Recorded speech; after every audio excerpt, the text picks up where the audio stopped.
आज हम एक नया टॉपिक पढ़ेंगे,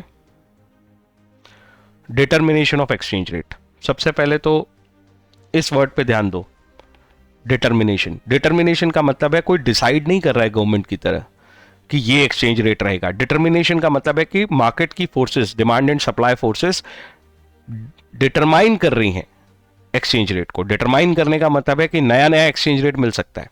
अगर डिमांड बढ़ गई, सप्लाई कम रह गई तो रेट मूव करेगा। ठीक है, तो फ्री फ्लोटिंग या फ्लेक्सिबल एक्सचेंज रेट सिस्टम वाले केस में ही आपको ये डिटर्मिनेशन के कंसेप्ट मिलेंगे।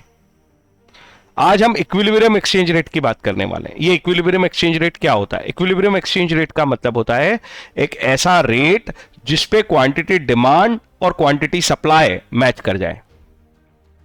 एग्जांपल के लिए, अगर हमारा फॉरेन एक्सचेंज डॉलर है तो डॉलर का वो रेट जिसपे डिमांड अगर $1000 की है, सप्लाई भी $1000 का है, उसको लेके जो रेट आएगा वो आपका इक्विलिब्रियम रेट है। तो सपोज 80 रुपए इक्वल्स टू $1, इस रेट पे $1000 मार्केट में डिमांडेड है और $1000 ही सप्लाइड होंगे, तो ये हमारा इक्विलिब्रियम रेट कहलाएगा, 80 रुपीज। अगर मिसमैच है आपके क्वांटिटी डिमांडेड और क्वांटिटी सप्लाइड में, तो या तो सिचुएशन होगी एक्सेस सप्लाई की या तो सिचुएशन होगी एक्सेस डिमांड की। मिसमैच का मतलब ही हुआ या तो डिमांड ज्यादा है या तो सप्लाई ज्यादा है। डिमांड ज्यादा होगी तो एक्सेस डिमांड, सप्लाई ज्यादा होगी तो एक्सेस सप्लाई। पर अगर ये एक्सेस सप्लाई या एक्सेस डिमांड की सिचुएशन प्रेजेंट है मार्केट में, तो मैं ये सिखाने वाला हूं कि आप अपने आप, मतलब मार्केट में अपने आप ये रेट इक्विलिब्रियम रेट पे आ जाएगा। ऐसा कैसे होगा वो हम थोड़ी देर में देखते हैं। पहले तो ये समझ लो थोड़ा नॉमेनक्लेचर कि मैंने ये जो ग्राफ बनाया है इसमें क्या क्या है। देखो, इसमें एक डिमांड कर्व है, इसमें एक सप्लाई कर्व है। डिमांड कर्व जो है इनवर्स रिलेशन बनाता है किसके बीच में? क्वांटिटी डिमांडेड और प्राइस के बीच में। इसका मतलब प्राइस गिरेगी तो डिमांड बढ़ेगी एंड वाइस वर्सा। सप्लाई जो है वो प्राइस के साथ एक पॉजिटिव रिलेशनशिप बताता है। तो पॉजिटिव रिलेशनशिप का मतलब हुआ अगर प्राइस बढ़ेगी तो लोग सप्लाई ज्यादा करना चाहेंगे, इसलिए सप्लाई भी बढ़ेगा। तो साइमल्टेनियस दोनों इंक्रीज होते हैं। जब प्राइस बढ़ती है तो सप्लाई भी बढ़ती है और जब प्राइस कम होती है तो सप्लाई भी कम होती है, जबकि डिमांड के साथ इनवर्स रिलेशन चलता है प्राइस का। ये आप already law of demand and law of supply पढ़ चुके हो माइक्रो इकोनॉमिक्स में, उसी का कंसेप्ट है।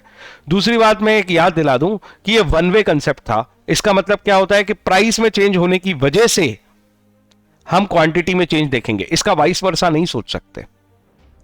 यह कंडीशन थी लॉ ऑफ डिमांड की और लॉ ऑफ सप्लाई की कि आप केवल प्राइस के चेंजेस पे रिस्पॉन्स देखोगे क्वांटिटी डिमांडेड में या क्वांटिटी सप्लाइड में, इसका वाइस वर्सा नहीं देख सकते आप, राइट। तो उन सारी बातों के साथ ये मैंने एक ग्राफ बनाया जिसमें डिमांड कर्व और सप्लाई कर्व एक पॉइंट पे इंटरसेक्ट कर रहे हैं, जिसको हम पॉइंट ई बोल रहे हैं। पॉइंट ई वो है जहां पे ना तो एक्सेस सप्लाई है और ना ही एक्सेस डिमांड है। इसका मतलब जितनी क्वांटिटी डिमांड की जा रही है उतनी ही क्वांटिटी मार्केट में सप्लाई हो रही है। ये जो पॉइंट है, ये पॉइंट इक्विलिब्रियम पॉइंट है और इस पे जो रेट अवेलेबल है वो इक्विलिब्रियम रेट है। तो OQ हमारी इक्विलिब्रियम क्वांटिटी है, मतलब क्वांटिटी डिमांडेड भी OQ, क्वांटिटी सप्लाइड भी OQ, और जो OR है वो हमारा इक्विलिब्रियम रेट है, जहां पे ना एक्सेस सप्लाई है ना एक्सेस डिमांड है। जितना सप्लाई है उतना ही डिमांड है, या जितना डिमांड है उतना ही सप्लाई है मार्केट में।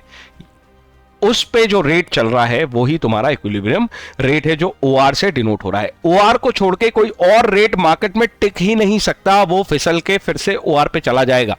अगर रेट ऊपर चला गया तो नीचे उतर के OR पे आ जाएगा, अगर रेट नीचे चला गया तो वापस से पुशअप होके OR पे चला जाएगा। ऐसा कैसे होगा उसे मैं एक्सप्लेन करता हूं एक केस सिनेरियो से, ठीक है।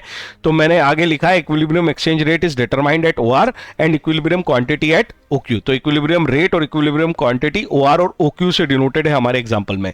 Any exchange rate other than OR is not the equilibrium exchange rate. इसके अलावा कोई और रेट अगर मार्केट में आता है तो वो अपने आप OR पे जाने वाला है, वो इक्विलिब्रियम रेट नहीं है। कैसे वो OR पे जाएगा, एक एग्जांपल समझते हैं कि सपोज पहले मार्केट में रेट फॉल हो गया, R से R1 पे आ गया, वो नीचे दिख रहा है तुम्हें कि R से R1 पे रेट फॉल हो गया।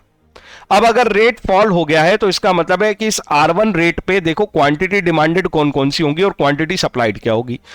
OQ2 और OQ1 देखो सप्लाई पे जो मिली OQ2, सप्लाई कर्व पे कौन सी मिल रही है? OQ2। सप्लाई कर्व दिख रहा है, रेट और सप्लाई कर्व का जो इंटरसेक्शन पॉइंट है ये वाला, ये रेट और सप्लाई कर्व का इंटरसेक्शन पॉइंट है। इस पे जो क्वांटिटी है वो कौन सी है? OQ2। तो हमारी सप्लाइड क्वांटिटी OQ2 है, और हमारी जो डिमांड वाली क्वांटिटी है वो कौन सी है? वो OQ1 है, क्योंकि रेट और डिमांड कर्व का इंटरसेक्टिंग पॉइंट ढूंढा है OQ1 के लिए। तो आप देखो कौन सी क्वांटिटी डिमांडेड ज्यादा है, सॉरी कौन सी क्वांटिटी ज्यादा है? डिमांड वाली क्वांटिटी ज्यादा है। OQ बड़ा है, OQ छोटा है, मतलब आपके यहां पे एक्सेस डिमांड की सिचुएशन बन जाएगी। इसीलिए मैंने कहा यह सिचुएशन किसकी है? एक्सेस डिमांड की। तो जब रेट फॉल होता है तो एक्सेस डिमांड ही मिलेगी आपको मार्केट में, और सप्लाई शॉर्ट मिलेगा। सप्लाई शॉर्ट क्यों मिलता है? तुम सोच के देखो, जब प्राइस कम होती है तो जो सप्लायर्स होते हैं वो डिस्करेज होते हैं, वो एनकरेज होते हैं प्राइस बढ़ने पे।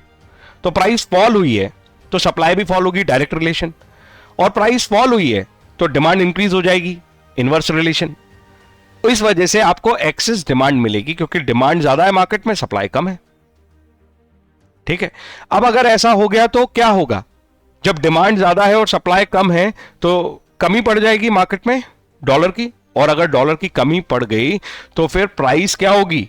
पुशअप होगी। तुम खुद सोच के देखो कि अगर सब्जी मंडी में टमाटर की डिमांड बढ़ गई है और सप्लाई नहीं है तो टमाटर का प्राइस ऊपर जाएगा। इसीलिए हम कह रहे हैं कि इसको पुश मिलेगा R1 को, इस R1 को पुश मिलने वाला है ऊपर की तरफ। मतलब ये कहां जाने की कोशिश करेगा? R पे। R पे क्या होगा? जितनी क्वांटिटी डिमांड है उतनी क्वांटिटी सप्लाइड है, इस वजह से इक्विलिब्रियम मिल जाएगा। तो अगर प्राइस थोड़ी बहुत देर के लिए फ्लक्चुएट होती भी है तो वो फाइनली अपने इक्विलिब्रियम पे पहुंच जाती है। जितनी क्वांटिटी डिमांड और क्वांटिटी सप्लाइड पे रेट होना चाहिए उस रेट पे पहुंच जाती है। और ऐसा सिर्फ फ्लेक्सिबल एक्सचेंज रेट सिस्टम में ही होता है, क्योंकि हम वहां पे अलाउ करते हैं डिमांड और सप्लाई फोर्सेस को कि वो प्राइस को इंपैक्ट करें या प्राइस की वजह से इंपैक्ट हो। आई होप मेरी बात समझ में आई। आगे चलते हैं। एक दूसरा केस अगर मैं बनाने की कोशिश करूं,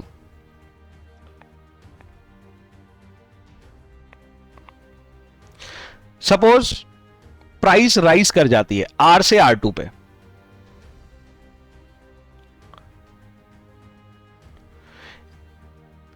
ये जो पॉइंट होगा डिमांड कर्व पे ये बनेगा हमारा OQ2।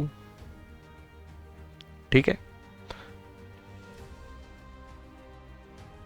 और ये बनेगा OQ1। और अब देखो तुम्हें साफ साफ दिख रहा है कि OQ1 OQ2 से बड़ा है। अगर बड़ा है तो ये एक्सेस सप्लाई की सिचुएशन है। जब मार्केट में एक्सेस सप्लाई है मतलब क्वांटिटी तो बहुत सारी अवेलेबल है, खरीदार नहीं है। क्यों हो गया ऐसा? क्योंकि प्राइस बढ़ गई थी तो सप्लायर बहुत ज्यादा आ गए मार्केट में। अब मार्केट में जब सप्लायर बहुत ज्यादा आ गए हैं और आपके पास खूब टमाटर है मार्केट में, ठीक है, खरीदने वाले लोग जा नहीं रहे, तो क्या होगा मार्केट में? उन टमाटर की प्राइस नीचे आ जाएगी। तो एक्सेस सप्लाई के केस में प्राइस को नीचे आना पड़ेगा, तो R2 से नीचे की तरफ वो R पे आएगी। इसका मतलब है कि अगर प्राइस चेंज होती है, R1 पे जाती है मतलब फॉल होती है, तो एक्सेस डिमांड क्रिएट हो जाएगी। अगर राइज होती है तो एक्सेस सप्लाई क्रिएट हो जाएगी। और एक्सेस डिमांड के केस में प्राइस को बढ़ना पड़ेगा क्योंकि डिमांड ज्यादा हो रही है, और सप्लाई ज्यादा हो गया है तो प्राइस को नीचे आना पड़ेगा। इस वजह से इक्विलिब्रियम हमेशा एस्टेब्लिश होगा। आई होप मेरी बात समझ में आई। तो केस 1 और 2, पहले मैंने केस 2 समझाया तुम्हें। जब प्राइस फॉल होती है तो डिमांड राइज कर जाती है, और डिमांड राइज कर जाती है, और सप्लाई पे क्या होता है? ये दोनों साइमल्टेनियस होते हैं। डिमांड बढ़ जाती है और सप्लाई गिर जाती है। क्यों? क्योंकि डिमांड वाले लोगों को लगता है कि यार सस्ता हो गया, चलो और खरीदते हैं, और सप्लाई वाले थोड़े डिस्करेज हो जाते हैं, यार प्राइस गिर गई है, मेरे को नहीं बेचना अभी। इस वजह से एक्सेस डिमांड की सिचुएशन क्रिएट होती है मार्केट में, और इस वजह से जब एक्सेस डिमांड की सिचुएशन क्रिएट हो जाती है मार्केट में तो प्राइस पुशअप होने लगती है। ठीक है, उसके बाद मैंने ये वाला केस समझाया कि जब प्राइस राइज हो गई R2 तक, जब प्राइस राइज हो जाती है तो सोचो डिमांड वाले कैसे सोचेंगे और सप्लाई वाले कैसे सोचेंगे। डिमांड वाले सोचेंगे यार महंगा हो गया, अब मुझे नहीं खरीदना, तो डिमांड कम हो जाएगी, रिलेशनशिप इनवर्स है। और सप्लाई के वाले लोग कैसे सोचेंगे? प्राइस बढ़ी है, चलो जितना हो सकता है माल निकाल दो, तो वो पूरा बाजार में ले आते हैं। इस वजह से एक्सेस सप्लाई की सिचुएशन क्रिएट हो जाती है। एक्सेस सप्लाई की सिचुएशन क्रिएट होने की वजह से जब मार्केट में एक्सेस सप्लाई है, उतनी क्वांटिटी लोगों को चाहिए ही नहीं, तो प्राइस फॉल होने लगेगी। और फॉल होके कहां पे आएगी? वहीं पे जितना चाहिए उतना अवेलेबल है, उस पे जो रेट चल रहा है वो इक्विलिब्रियम रेट है। आई होप ये बात समझ में आ गई होगी। इस कहानी को मैं एक जगह कंक्लूड करूंगा, वहीं से नेक्स्ट लेक्चर का बेस भी है वो। क्या सर ये इक्विलिब्रियम रेट डिस्टर्ब हो सकता है? Answer is yes. अभी तो हम ये पढ़ रहे हैं कि अगर केवल प्राइस बदलती है तो क्वांटिटी डिमांड और क्वांटिटी सप्लाई एडजस्ट करते हैं, लेकिन इसका वाइस वर्सा जब होगा, मतलब कि जब क्वांटिटी इंक्रीज हो गई है या क्वांटिटी डिक्रीज हो गई है, इसको तुमने पिछले साल एक पढ़ा था क्वांटिटी डिमांड का एक्सपांशन और कॉन्ट्रैक्शन, और एक पढ़ा था क्वांटिटी डिमांड का राइज एंड फॉल, मतलब क्वांटिटी डिमांड इंक्रीज और डिक्रीज। तो एक्सपांशन कॉन्ट्रैक्शन और इंक्रीज डिक्रीज में अंतर था। अगर तुम्हें याद है तो बहुत अच्छी बात है, नहीं याद है तो मैं अगले लेक्चर में कोशिश करूंगा कि थोड़ा सा समझा दूं कि एक्सपांशन कॉन्ट्रैक्शन क्या और राइज और डिक्रीज क्या होता है ना, इंक्रीज डिक्रीज क्या होता है। डिमांड जब इंक्रीज डिक्रीज होती है तब जाके इक्विलिब्रियम हिलता है, तो मैं अगले लेक्चर में समझाऊंगा। तो ऐसा नहीं है कि इक्विलिब्रियम कभी शिफ्ट नहीं हो सकता, ये शिफ्ट होता है, पर कब होता है वो हम सीखेंगे अगले लेक्चर में।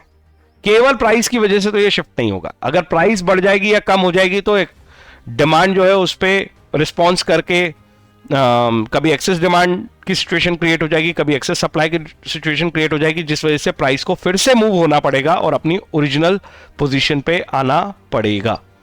आई होप मेरी बात समझ में आ गई। मिलते हैं अगले लेक्चर में।